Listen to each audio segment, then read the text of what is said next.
भैया देखो, ये जो पार्टी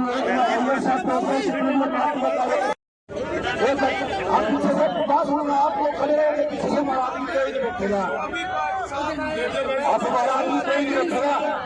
प्लीज आप सर 1 महीने से ऊपर यहाँ पर धरना लगातार चल रहा था, उसमें जो कल सरकार द्वारा अव्यवस्था फैलाने की कोशिश की गई, सुबह पैरामिलिट्री फोर्स करेंगे। कल जिस प्रकार से पूरे करनाल जिले से 10 से 12,000 लोग इकट्ठे हुए और सरकार ने मजबूर कर दिया।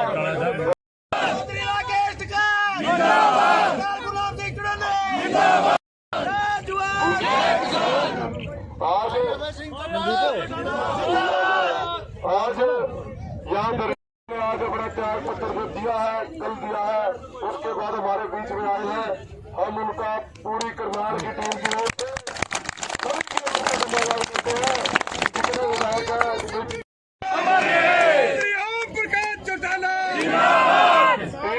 देश में 4,000 आपके इस आंदोलन में 4,000 से ऊपर विधायक होने के बाद जो आपके बीच में इस्तीफा दे के आए हैं, उनका पूरा हरियाणा भी धन्यवाद करता है। करनाल की जितनी टीम है, जो भी विधायक इस्तीफा देगा एज ए किसान होगा, हम उसका स्वागत करेंगे। और आज हमारे एज ए किसान आए, हम इनको माइक भी देंगे, इनको सम्मान। किसान को इंसाफ मिले। मोदी ने जो वायदे देश के किसान के साथ किए थे, उन वायदों को पूरा करे, इसके लिए लगातार आज 2 महीने से ज्यादा समय हो गया, अलग अलग जगह पे बैठ करके जहां विरोध कर रहे हो, वहीं सिंगू के बॉर्डर पे, वहीं उसके साथ साथ गाजीपुर के बॉर्डर पे, बहादुरगढ़ के बॉर्डर के ऊपर लाखों लाखों की संख्या में किसान बैठ करके केंद्र की सरकार को केवल अपनी बात कह रहे हैं। और ये कह रहे हैं कि जो अन्नदाता 80% इस देश में है, आप उस अन्नदाता को परेशान ना करें, आप उसको सुविधा देने की बजाय, सुविधाएं तो आपने दी नहीं, नई परेशानियां खड़ी कर दी। इसके लिए लगातार आप लोग जो है सरकार को आगाह कराने के लिए इकट्ठे होते हैं। बड़ी हैरानी की बात है, हमारे प्रदेश का मुख्यमंत्री कैसे इस प्रदेश के अंदर लोग आपस में लड़े, कैसे प्रदेश के हालात खराब हो, इसके लिए लगातार कोई ना कोई योजना बनाता रहता है। पहले तो किसानों से छेड़खानी करने के लिए कैमला गांव में आया, वहां जब लोगों ने विरोध किया तो फिर इस 26 जनवरी की आड़ में जहां केंद्र की सरकार ने स्वयं सारी शरारतें करी, सोशल मीडिया के माध्यम से सारी बातों की जानकारी पूरे देश के लोगों तक पहुंची। इंटरनेशनल लेवल पे जब इनका असली चेहरा सामने आया तो कैसे लोगों का ध्यान बांटा जाए, इसके लिए नाम तो दिया कि आम लोग हैं जो विरोध करने के लिए आ रहे हैं, जो गांव के लोग हैं, कहा कि गांव के लोग जाकर के स्वयं धरने खाली करा रहे हैं। गांव के लोग नहीं थे, ये सारे के सारे सरकारी कर्मचारी थे, ये भाजपा के पेड वर्कर थे, ये केवल माहौल खराब करके हमारे बीच में मतभेद पैदा करना चाहते थे। मैं बधाई देता हूं करनाल जिला के किसान भाइयों को कि जहां हजारों की संख्या में पुलिस खड़ी करके कहीं आपको कमजोर करने की कोशिश करी, आपने उससे बड़ी संख्या में इकट्ठे होकर के उस मुख्यमंत्री को एक बार फिर सबक सिखाने का काम किया जो आपको लड़ाने की कोशिश कर रहा है। साथियों, जब जब भी इस किस्म के आंदोलन होते हैं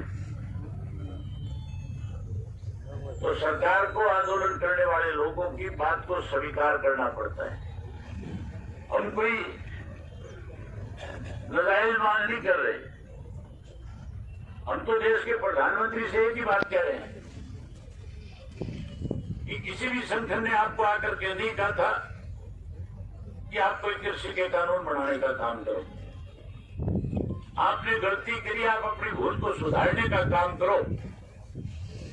आप किसान से माफी मांगो, काले कानून वापिस लो और नए सिरे से किसान को एमएसपी का कानून बना करके लागू करके इस देश के किसान को ताकतवर बनाने का काम करो।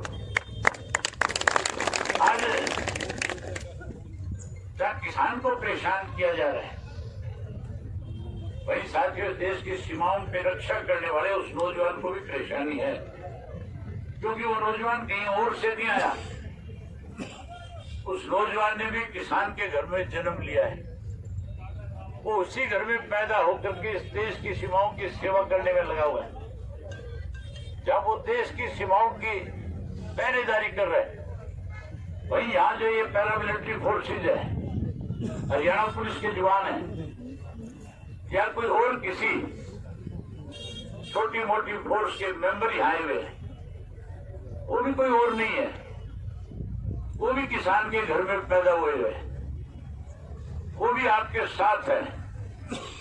जब आप तिरंगे के साथ बात को भूल रहे हैं कि किसान और जवान दो अलग अलग नहीं, दोनों का रिश्ता एक है। किसी एक को कमजोर करने की कोशिश करेगा, दोनों इकट्ठे होकर के तेरी सरकार को उखाड़कर फेंकने का काम करेगा। मैं आप सबको इस बात के लिए एक बार फिर बधाई देता हूं कि आपने फिर से इस धरने को लगा करके फिर से यहां बैठ करके चाहे सरकार को सबक सिखाने का काम किया है, वही 36,000 के लोगों का मन जीतने का काम किया। इसके लिए आपको बधाई है।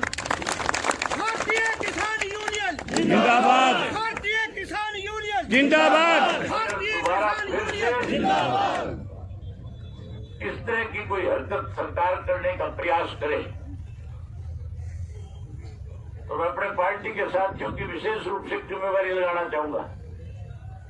चौधरी देवीलाल ने सदा किसान के साथ खड़ा होकर के उनको न्याय दिलाने का काम किया, उनकी लड़ाई लड़ने का काम किया।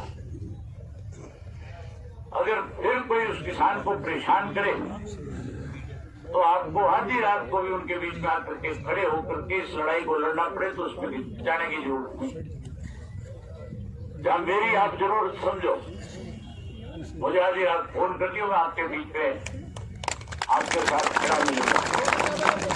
जिंदाबाद, में जिंदाबाद। बैठ करके लंबे समय तक आज आपके साथ रहता, लेकिन मुझे गाजीपुर जाना है और गाजीपुर जाकर के जहां टिकैत साहब के साथ बदसलूकी करने का काम वहां की पुलिस ने किया, वहां की सरकार और प्रशासन ने किया।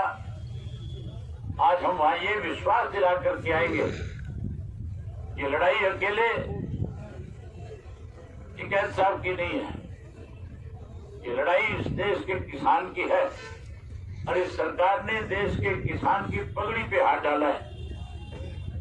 हम तब तक इस आंदोलन को जोर से चलाने का काम करेंगे जब तक देश का प्रधानमंत्री इसके लिए माफी ना मांग ले और ये काले कानून वापिस ना ले ले। भाई सुरेंद्र पाल सिंह जी के साथ